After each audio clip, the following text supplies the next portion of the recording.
Today on another edition of Turneround's Theory. And also, he's not cheating on you. He's loyal. There's really no reason to break up that home. You had to follow your happiness rather than your duty. No, I disagree, because there could be mental abuse that the children are seeing. Just because it's not physical, just mental abuse is just as bad as physical. Another edition of Turneround's Theory is coming your way next right here on YouTube. If you thought that this young lady was happy with her marriage, think again. If you'll stick around for another exciting edition of Turneround's Theory, which is coming up next on my official YouTube channel in just a minute, I'm going to take you back to No Fugazi's YouTube channel and we'll watch this video in its entirety, how one woman explains to No Fugazi that she has left her family for happiness. And of course, I'll give you my 2 cents on it by concluding today's edition with another free theoretical thought.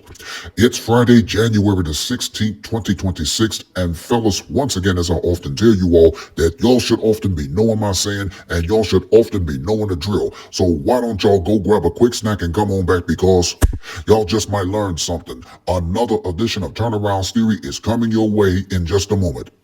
Roll that intro and let's jump right into it. I've been a musician for more than 44 years. I've been a video editor 20 years and a content creator over 10 years. I give theoretical thoughts on just about anything in general. I'm Mr. Turnaround and this is Turneround's Theory. What is going on, everybody? Once again, I'm your boy, Mr. Turnaround, aka Tenacious T, aka your theoretical maestro. And I want to welcome you to another edition of Turneround's Theory for Friday, January the 16th, 2026, right here on my official YouTube channel. Now, as you should know, Turneround's Theory is coming to you each and every single Monday and Friday over the exciting digital airwaves of YouTube for season number 6. And yet again, Turneround's Theory continues to become the actual platform of where I normally give the fellas, just like you at home, a free theoretical thought on just about anything. Well, I feel good today. Hey, listen, for those of y'all that are just tuning in to another edition of Turneround's Theory right here on my official YouTube channel, I want to personally welcome you. And if you are, in fact, a returning subscriber, hey, welcome back.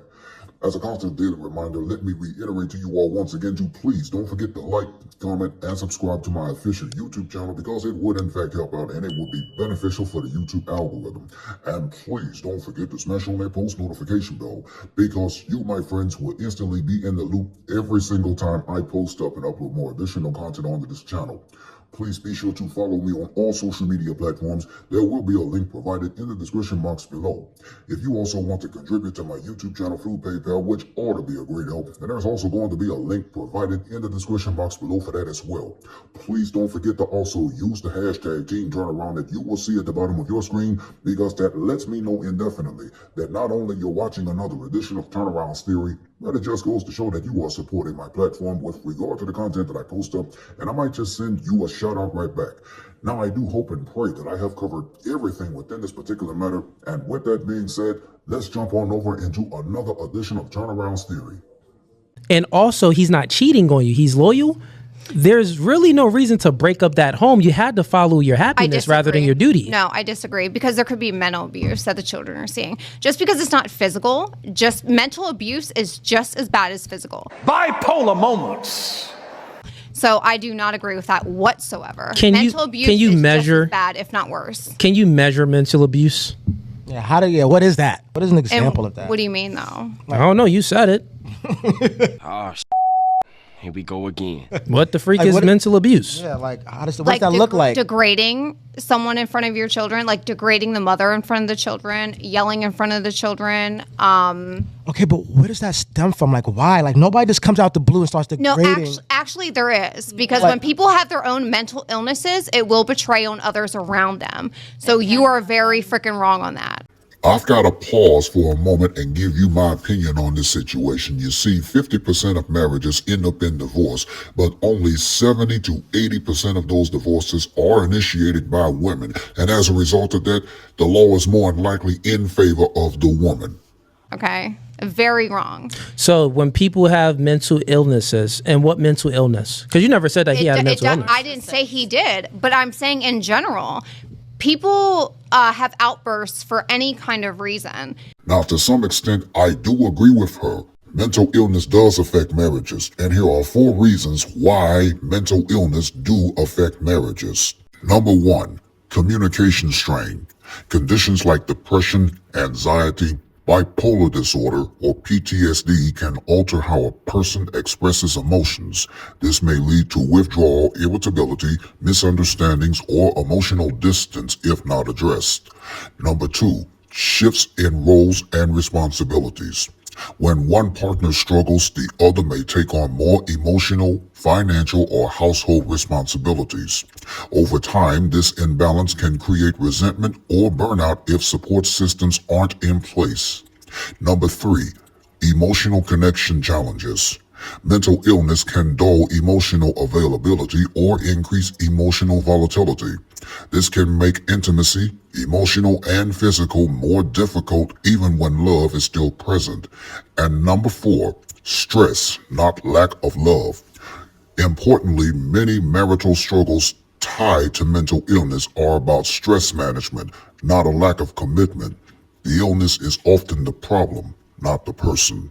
It does not have to be, whether it's mental illness or not. Maybe it's anger, which is the form, but it doesn't matter. And if that was the case, then you would have saw that Anger early isn't a on. mental illness. If that was Everyone- the case, you would have saw that early on because you dated him for a while. So apparently he wasn't like that in the Correct. very beginning. But So that something down the line doesn't changed matter. But that because he doesn't wasn't like that in the matter, honey. beginning. So But that something doesn't changed, and we don't know. And it's honestly, it's none of our business. But like something changed because he wasn't like that in the beginning. But Because if he we was were like that in the saying, beginning, you wouldn't have been dating him for that long. Mental illness is just the same as physical illness. Okay, is but what for we're your saying. situation, It that's not It for your is. situation. Sometimes it's actually worse. If Okay, you're so big I on want- statistics, you would Google that. This young lady got a hell of a lot of nerve to say she knows statistics when it comes to marriages being destroyed. Well, let me give you the real statistics.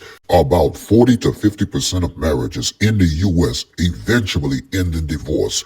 This is a widely cited approximate range from recent population data, not just the old half of all marriages cliche.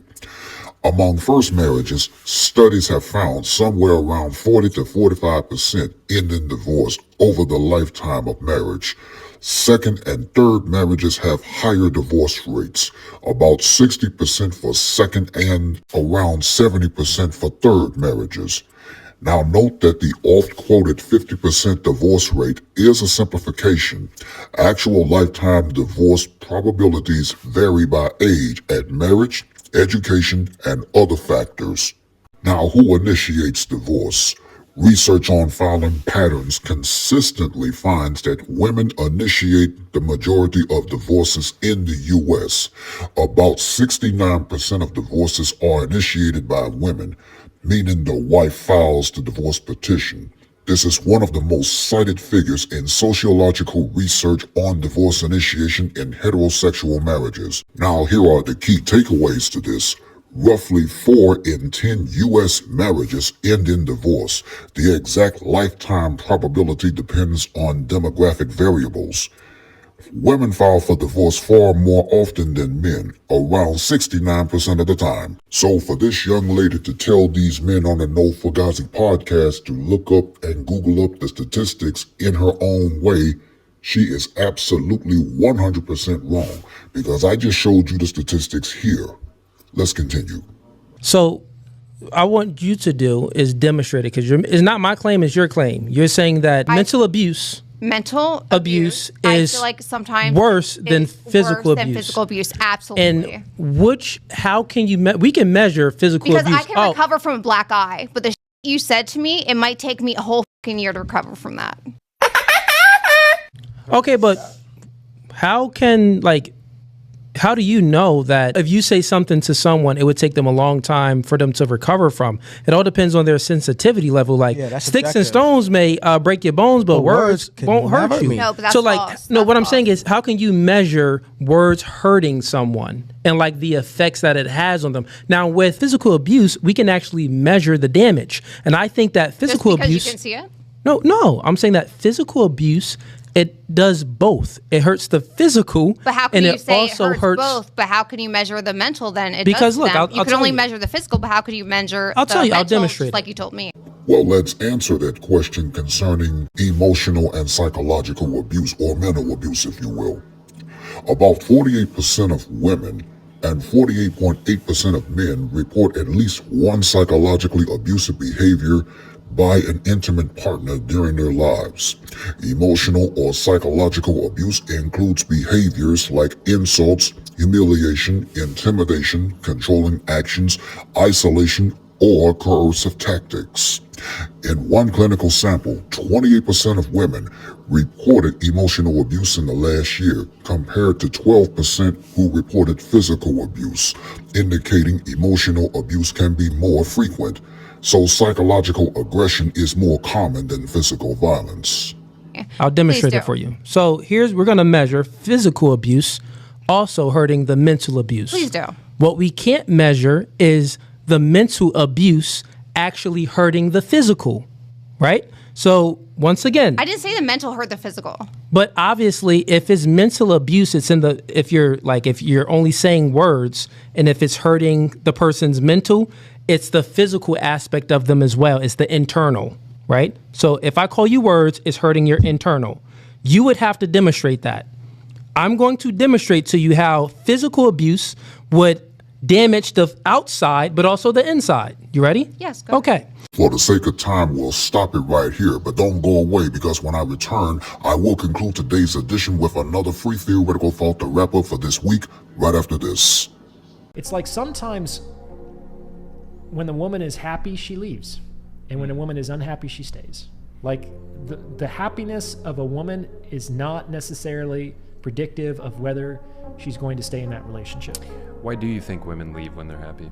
When they're happy, Yeah. they've gotten too much of what they wanted. And eventually they run out of things to want. And it's almost like, is that going to sound weird? But it's like, how do black holes die? They have to go away eventually. They suck up everything around them, and then there's nothing less to suck up. And then they have to suck themselves up, kind of a thing, and then there they go, I guess. We do know that black holes don't exist forever. Okay. I can't explain the astrophysics, but... Never trust a woman that will break up her family for personal happiness. Hold up. Say that again. Never trust a woman that will break up her family for personal happiness. Say that one more time. Never trust a woman that will break up her family for personal happiness. She's not loyal to anybody. The only thing she's loyal to is her emotions. If she's willing to put her life on the line and have a child for a man and walk away, or say her vows to God and break those, what you think she gonna do to you, boy? You just a newcomer, man. What you think she gonna do to you? Only thing she's loyal to is how she feels. Well, Dartrey, would you want me to be unhappy? Life is not about happiness. Life is about understanding and moving forward. Happiness is a choice. Happiness comes from a perspective, your state of mind, the way you frame your thinking. Bro, don't trust these women, because if she did it to him, that she had investments into, like a child, if she did it to God, her creator, what the f*** you think she's gonna do to you? And now, Turnaround's theoretical thoughts. Yes, sir. Yes, sir. Yes, sir. Y'all know what time it is, and this is most definitely my favorite part of the segment. Once again, it is time for today's edition of Turnaround's theoretical thought with yours truly, because in just 1 minute, I'm going to conclude today's edition with another theoretical thought to part one of this episode when it comes to a woman leaving her family for happiness. Here is your theoretical thought for today for part one. In theory, when a woman leaves her family claiming the pursuit of happiness, the question isn't whether she deserves joy, it's whether happiness should come without accountability.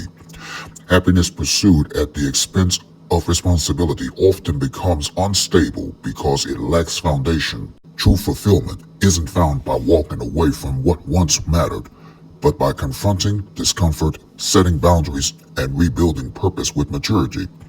When happiness requires breaking trust and abandoning commitment, it may not be happiness at all, just temporary relief wearing the mask of freedom.